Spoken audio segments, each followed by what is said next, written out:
Hello friends, नमस्कार। कैसे हो आप सभी लोग? आप सभी का वेलकम स्टडी बाय ब्यूटेक ऑनलाइन प्लेटफॉर्म पे। आज अपन बात करने वाले हैं संगणक भर्ती को लेकर के और आपकी इसमें स्ट्रेटेजी क्या होनी चाहिए।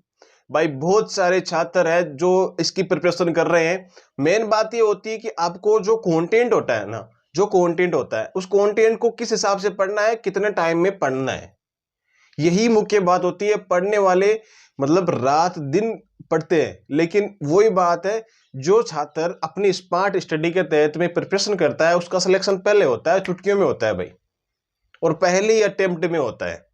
अब कैसे होता है, मेरी बात आराम से देखना, एंड तक वीडियो को देखना ताकि आपको पूरी बात समझ में आए।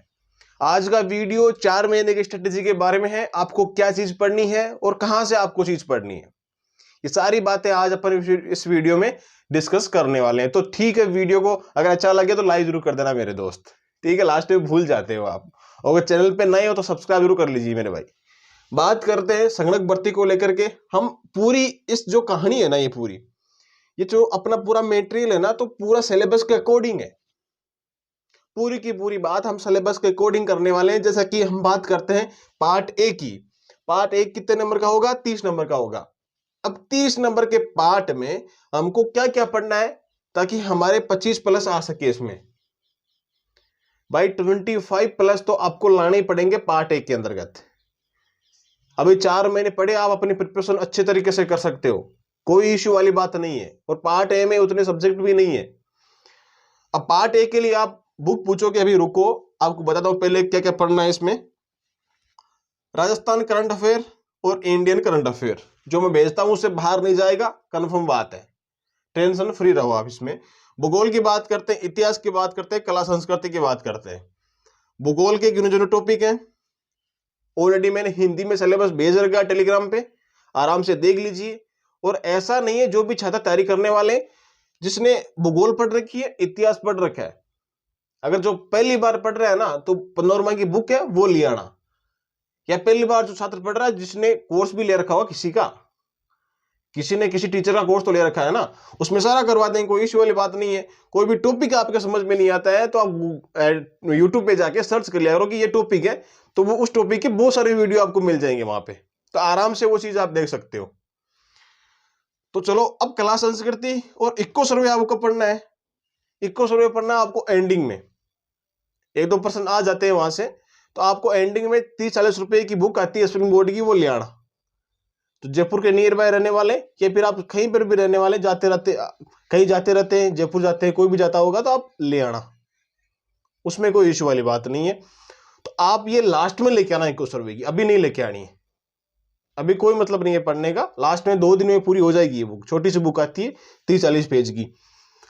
अब ये तो इंडियन इको और जो भूगोल है ना, भूगोल के कुछ गिने चुने पर्सन आएंगे जो राजस्थान ज्योग्राफी से आएंगे, और ओल्ड वाले आएंगे। न्यू वाला इसमें कुछ नहीं पूछा जाएगा, न्यू वाला करंट में आ सकता है, बाकी वैसा कुछ नहीं है कि इसके अंतर्गत वो न्यू वाला पूरा पूछेंगे ना। न्यू वाला करंट में आ सकता है, ओल्ड ज्योग्राफी इसके अंतर्गत आने वाली है। तो ये तो बात अपने ए पार्ट की रही। ए पार्ट में आपको टारगेट लेके चलना है कितने नंबर का? 25 नंबर्स का। मतलब आपको क्या करना है, 25 नंबर का तो यहाँ टारगेट लेके चलना ही चलना है, और हो जाएगा इसमें डिफिकल्ट नहीं आता है। पहले के पेपर उठा के देख लेना आप आराम से, उसमें इतने हार्ड नहीं पूछते हैं। पार्ट ए बिल्कुल सिंपल पूछता है, वो सारा पेपर नॉर्मल लेता, थोड़ा बहुत स्टैटिक आपको पढ़नी पड़ेगी, बाकी कोई दिक्कत ही नहीं है, और मेट भी इतनी जाती नहीं है। अब बात करते हैं पार्ट बी की। भाई मेन तो खेल इसका है, बी पार्ट का ही। इसमें जिसने अच्छा स्कोर कर लिया उसका सिलेक्शन हो गया, ये तो हर कोई कर लेगा भाई। जो बात सत्य है वो बता रहा हूं, ये तो हर कोई कर लेगा, सभी छात्र करते हैं। तो बाकी ये करना है ना, बहुत ही इंपॉर्टेंट बात होती है। अब इसमें क्या क्या मेन सब्जेक्ट है, ये सबसे बड़ा सब्जेक्ट है। इसके 25 क्वेश्चन भी आ सकते हैं, 30 भी आ सकते हैं, 20 भी आ सकते हैं। ऐसा तो कोई मतलब क्राइटेरिया नहीं दिया गया है कि इतने ही % इसके पूछेंगे। एवरेज आज तक हम निकाले ना, वो 30%, 25%, 20% ऐसे आते हैं। तो सांख्यिकी है, अब सांख्यिकी स्टैटिक है, तो मैंने इसके लिए बुक बता रखी है। ऑलरेडी मैंने बुक का वीडियो बना रखा है कि आप ये बुक पढ़ सकते हो। बाकी अगर आप ये चाहते हो ना कि हमको सांख्यिकी है ना, ऐसा सब्जेक्ट है कि पढ़ने कोई टीचर पढ़ाएगा तभी आपके समझ में आएगा। 99% स्टूडेंट की यही कहानी है। बहुत सारे स्टूडेंट यही चाहते हैं कि हमको कोई टीचर मिल जाए इसके लिए अच्छा, तो वही मैं बताने वाला हूं, वेट कीजिए। इकोनॉमिक्स है भाई, इकोनॉमिक्स में आपको राजस्थान के लिए तो कुछ करना है नहीं, राजस्थान में तो मैंने बता दिया इको सर्वे आपको कर लेना है, तो वो इको हो जाएगा उसके अंतर्गत। अब इंडियन की बात करते हैं, इंडियन इकोनॉमी की बात करते हैं, तो अर्थशास्त्र की करते हैं, तो अर्थशास्त्र के अंतर्गत आपको वो अंतर्राष्ट्रीय आय पढ़नी होगी, राष्ट्रीय आय पढ़नी पड़ेगी, जो भी अपनी आय निर्यात है सारा उसमें आपको पढ़ना पड़ेगा। वो चीजें आपको बैंकिंग मुद्रा वाले भी थोड़े टॉपिक पढ़ने पड़ेंगे इसके अंतर्गत आपको। तो इसके लिए मैंने ऑलरेडी बुक वो अपने पीडीएफ भेज दिए टेलीग्राम पे, तो फ्री ऑफ कोर्स आप वो अपना नोट्स बना सकते हो या फिर उसको प्रिंट आउट निकाल के उसको पढ़ सकते हो, कोई इश्यू नहीं है। वो पूरा कंटेंट उसमें आपको मिल जाएगा, एक दो टॉपिक नहीं है तो आप सर्च कर लेना यूट्यूब पे, क्या दिक्कत है यार, छोटी मोटी बात है। गणित है भाई, गणित के लिए देखो क्या ही बताएं आपको, गणित के 10-12 क्वेश्चन आ सकते हैं, पिछली बार भी आए थे। अब गणित के लिए आपको माथुरिया की बुक, जो भी बुक आपके पास में अवेलेबल है आप पढ़ सकते हो। जिसको मैथ नहीं आती है वो स्किप कर सकता है, इसके पीछे ना पढ़े। जो सब्जेक्ट नहीं आता है उसके पीछे टाइम वेस्ट ना करने, वो अच्छी बात है। कंप्यूटर हर कोई कर सकता है, दक्ष की बुक आती है वो ले आओ, उसमें से पूरा हो जाएगा। कहीं मिल जाएगी ऑफलाइन ऑनलाइन, आपको जहां पर भी मिले आप उसको मंगवा लो। अब बात करते हैं अपन इकोनॉमिक्स की, अर्थशास्त्र की हम बात करते हैं। तो अर्थशास्त्र का पोर्शन ऐसा होता है कि एक बार मान लो अर्थशास्त्र में आप खुद भी सेल्फ ही पढ़ रहे हो ना, तो आपको आराम से समझ में आ जाएगा। वही बात है, अगर कोई छोटी मोटी बात दिक्कत होती है तो आप मुझे टेलीग्राम में मैसेज कर सकते हो कि मुझे ये इशू हो रहा है इकोनॉमिक्स में, तो उसका सॉर्ट आउट मैं कर दूंगा। ओके, अब बात कर लेते हैं अपन गणित की, मैंने बता दिया आपको, और कंप्यूटर की बता दी भाई। 10% आते हैं इसमें से, 15 भी आ सकते हैं, कोई फिक्स तो क्राइटेरिया है नहीं पर्सन आने का, लेकिन आप उसको दक्ष की जो बुक आती है ना वो आप यूज ले सकते हो, है ना। अब बात करते हैं स्टैटिक की, भाई सबसे बड़े पोर्शन का तो यही है, स्टैटिक सांख्यिकी है तो सबसे बड़ा पोर्शन है, सबसे ज्यादा क्वेश्चन पुटअप होते हैं स्टैटिक से। तो अब स्टैटिक को क्या करना है आपको, मान लो कोई भी छात्र आपको ए पार्ट कंप्लीट आता है, ए पार्ट के लिए तो सारी मतलब बहुत सारे यूट्यूब पे क्लासेस पढ़िए, आप ले सकते हो। अन्यथा अगर आप वैसे नहीं करो ना तो आप सिलेबस के अकॉर्डिंग एक एक टॉपिक को आप देख सकते हो। पार्ट 1 के भाई, पार्ट 1 में आर्ट एंड कल्चर में कौन कौन से टॉपिक दिए गए सिलेबस में, आप वो पूरे पढ़ सकते हो, आपको ऐसा ही पढ़ना पड़ेगा। फिर अगर बात नहीं, इनका कॉम्पोसेट ले लो भाई, आशुजी ने चला रखा है कॉम्पोसेट, वो ले सकते हो पार्ट 1 के लिए, पार्ट बी के लिए, दोनों के लिए आप ये भी कर सकते हो। अन्यथा अगर मुकेश पांचोला ले हो तो वो भी ले सकते हो, कोर्स पूरा कंप्लीट कोर्स देते हैं, सिंपल से पैसे लगते हैं, ज्यादा पैसे नहीं लगते हैं। पार्ट बी की बात अपन करते हैं भाई, पार्ट बी का अगर आपको पूरा ही पढ़ना है ना, या तो आप ऑनलाइन कोर्स परचेज कर सकते हो। भाई इश्यू रहता है आपको अदर सब्जेक्ट आते हैं, स्टैटिक के लिए आपको पढ़ना पड़ेगा, मैं नोट्स भेज दूंगा ऐसे कोई मतलब नहीं रहेगा उनका। भाई जितने भी नोट्स सारे भेज दूंगा आपको, वो आप क्या पढ़ोगे उसमें से, जब तक आपको वही समझ में नहीं आएगा कि ये चीज होती क्या है, निगमन क्या होता है और सारी चीजें क्या होती है, मतलब पूरे आपको टॉपिक बाय टॉपिक पढ़ना जरूरी होता है इसके अंतर्गत, तभी जाके आपके माइंड में सेट होता है। फिर आपको उसका क्या होता है, फिर उसके बाद में आपको पीडीएफ या जो भी नोट्स होते हैं ना उसको आप रिवाइज कर सकते हो।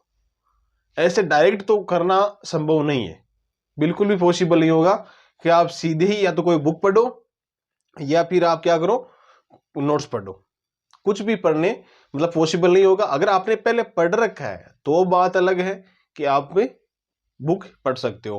हालांकि मैंने दोनों अर्थशास्त्र की और स्टैटिक की दोनों की बुक बता रखी है, आप चाहो तो वो बुक परचेज कर सकते हो, अभी भी आप तैयारी कर सकते हो उससे।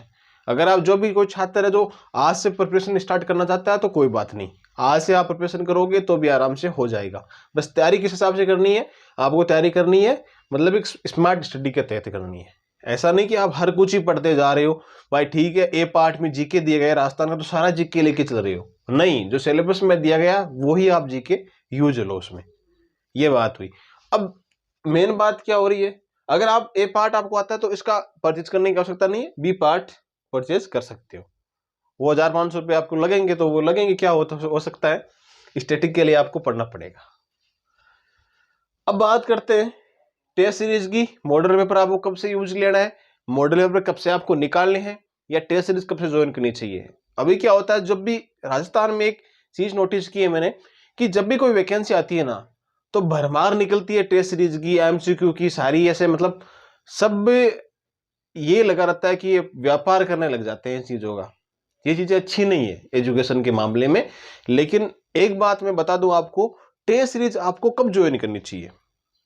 जितने भी आज तक जो भी गवर्नमेंट सर्वेंट है या लगे हुए आपके कितने भी रिलेटिव है उनको भी पूछ लेना, जिन्होंने अगर टेस्ट सीरीज यूज ली है तो वो एंडिंग में यूज ली है। एंडिंग का मतलब क्या होता है? जैसे मान लो कि आज आपने पहले सिलेबस कंप्लीट कर लिया, उसके बाद में जब महीना 1.5 महीना आपके पास में शेष बच जाता है तो आप टेस्ट सीरीज ज्वाइन कीजिए, ताकि सिलेबस पूरा हो जाए, उसके बाद अपनी आपकी जांच कर सको आप। और टेस्ट सीरीज ज्वाइन नहीं करके भी आप क्या कर सकते हो, मॉडल पेपर है ना, मॉडल पेपर निकाल सकते हो मार्केट से लेके, अवेलेबल हो जाते हैं मार्केट में, हर जगह मिल जाते हैं। मॉडल पेपर लियो 10-12, उसमें से आप आराम से वो टाइम चला लो, टाइम चलाने के बाद हाँ कि भाई इतनी देर में ही पूरा पेपर कर लेता हूं, उसी हिसाब से आप कर लो। बाकी टेस्ट सीरीज जो नहीं करना, इतना तो है नहीं कि आप टेस्ट सीरीज में लोग डेली आप टेस्ट सीरीज देते रहो, कोई फायदा नहीं होगा उससे।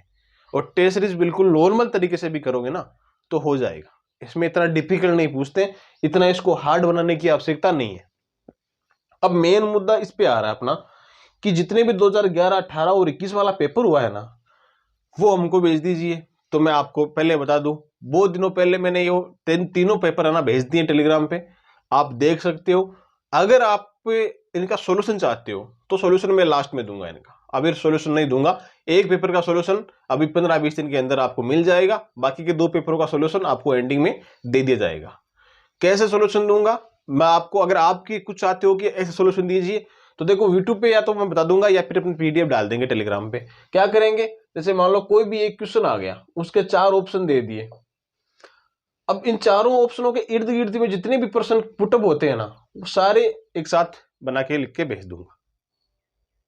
जितने भी पेज के बनेंगे 10, 12, 20 के, थोड़ा टाइम जरूर लगेगा उसमें, लेकिन कंटेंट शानदार होगा, बड़े शानदार कंटेंट होगा वो, क्योंकि उसमें मेहनत करने की आवश्यकता है और थोड़ा सा टाइम लगेगा उसमें, क्योंकि चारों ऑप्शंस के हर जगह से मतलब उनके आंसर्स कंफर्म करना। दूसरी बात यह है कि उनके डिटेल से थोड़ा सा आंसर लिखना, डिटेल से लिखेंगे तो ये पता चलेगा कि हाँ इसमें से ये प्रश्न पुटअप हो सकता है। जो ऑलरेडी पहले प्रश्न आए हुए हैं उनके इर्द गिर्द ही हमेशा एग्जामिनर प्रश्न पुटअप करता है, ये आपको पता होना चाहिए। और अपने को ना ज्ञानी बढ़ने की आवश्यकता नहीं है, पेपर क्वालिफाई करना है, जिसके लिए इतना काफी है। जो आज का वीडियो है, आराम से आपने अगर समझा है तो आराम से आपका सिलेक्शन पक्का है। अब समझने की है, उसको अप्लाई करने की जरूरत पड़ती है। अकेले समझने से ही कोई सिलेक्शन नहीं होता है, लेकिन उसको अप्लाई भी करना पड़ता है। ए पार्ट में कितने नंबर टारगेट किए थे? 25। अब पार्ट बी की हम बात करते हैं तो आपको कम से कम कितने लेके आने हैं इसमें, कि मैं इतने लेके आऊं तो आराम से मेरे कितने हो जाए, 70+ अबव हो जाए। 70+ तो होनी चाहिए भाई कम से कम। अगर मान लो आप इसमें 55 भी लेके आते हो तो कितने हो गए, कम से कम बता रहा हूं ये तो मैं। अगर आप मैथमेटिक्स जिसको भाई को नहीं आती है ना उसको छोड़ करके, इकोनॉमिक्स बिल्कुल सिंपल पूछते हैं, कोई हार्ड नहीं पूछते हैं, बिल्कुल ही सिंपल पूछते हैं। स्टैटिक जिसके पढ़ रखी है उसके लिए सिंपल है, नहीं पढ़ा तो कोई सिंपल नहीं है। तो इसमें आपके कितने हो गए, कितने हो रहे हैं टोटल कर लो, इतने टारगेट बन रहे हैं। मैंने टारगेट कितने का दिया आपको, 75 का। अब ये कितने हो रहे हैं, टोटल करो कितने हो रहे हैं ये पूरे, 80 हो रहे हैं ना। अब 80 में से चलो आपके 5 हो निकाल दो, 75 तो हो रहे हैं ना, ये प्लस ही हो रहे हैं। चलो 75+ तो आपके अबव होने चाहिए। इनमें से 1-2 नंबर और काट लो और क्या होगा, ये हो सकता है, और तो क्या ही कर सकते हैं फिर। तो ये बात ही आपको टारगेट लेके चलना है इसका। ओके, और भी आपकी कोई क्यूरी है तो बता दीजिए। कोई पॉइंट अगर आपको फिर भी परेशान कर रहा है तो आप मुझे टेलीग्राम में मैसेज कर सकते हैं। टेलीग्राम लिंक कई बार क्या होता है, नेटवर्क एरर की वजह से आप ज्वाइन नहीं कर पाते हो, कमेंट बॉक्स में पिन तो कर दिया जाता है, लेकिन ज्वाइन नहीं कर पाते हो तो आप टेलीग्राम पे जाया करो और सर्च कर लिया करो स्टडी बाय बुलटक। स्टडी बाय बुड़क सर्च कर लिया करो। जो चैनल का नाम है अपना यूट्यूब का, वही क्या किसका नाम है, टेलीग्राम का नाम है। अगर आप आरएएस की प्रिपरेशन करना चाहते हो तो आरएएस के लिए अपन टेलीग्राम पे द हिंदू की न्यूज़ जितने भी आर्टिकल्स होते हैं वो सारे आपको साप्ताहिक भेज दी जाते हैं। तो आराम से आप आरएएस के भी ज्वाइन हो सकते हो, उसकी लिंक आपको डिस्क्रिप्शन में मिल जाएगी। ओके, और दूसरी बात, मेन बात है कि आपको डेली क्या होगा, जितने भी आरएएस के लिए छात्र तैयारी करने वाले हैं उनके लिए क्या होगा कि एक अपनी वेबसाइट है, उस पर क्या करेंगे अपन डेली एक चीज़ डालेंगे। क्या चीज़ डालेंगे? चीज़ ये डालेंगे कि उस पर जितना भी इंटरनेशनल करंट अफेयर है या फिर जितने भी आईआर है, सारा कंटेंट एक जगह आपको वेबसाइट पे मिल जाएगा फ्री ऑफ कोर्स। उसमें कोई पेमेंट आपको देने की आवश्यकता नहीं, फ्री ऑफ कोर्स आराम से मिल जाएगा। आप वेबसाइट स्टडी बाय बुड़क पे जाइए, आराम से वहाँ आपको कंटेंट मिल जाएगा, डेली बाय डेली मिल जाएगा आपको। एक एक अगर आप आईआर तैयार करोगे ना तो अब मेंस के लिए भी आपका हो जाएगा। अगर 10 मिनट भी पर डे दे रहे हो तो एंड तक आपको अच्छा खासा आईआर का नॉलेज हो जाएगा। ओके मेरे दोस्त, मिलते हैं नेक्स्ट वीडियो में, तब तक के लिए जय हिंद जय भारत। Okay, thank you.